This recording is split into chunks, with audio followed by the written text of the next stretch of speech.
This is I2.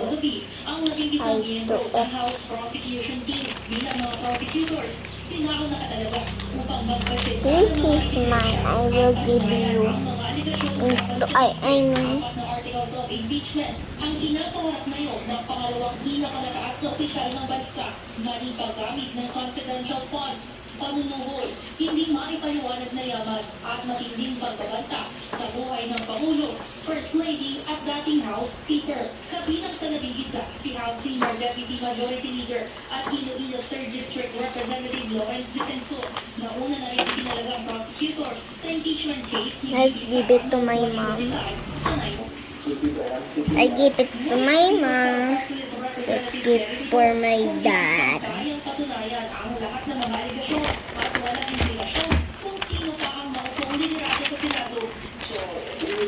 I'm stigong.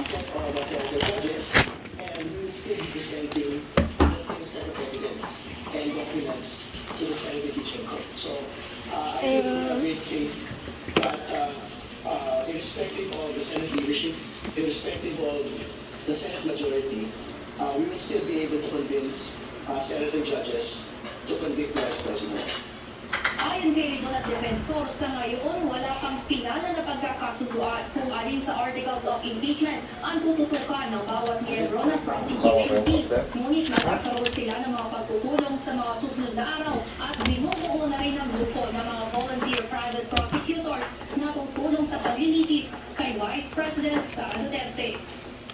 Samantala, si ACT Teachers Party List Representative Antonio Tino naniniwalang paraan ng mga kaalyado ni VP Duterte ang nangyaring pagpapalit ng Senate leadership para harangin ng impeachment. Indikasyon na kung gaano ka desperado ang pangtulo ng Duterte. I'm gonna give to my dad. Bye. Bye-bye.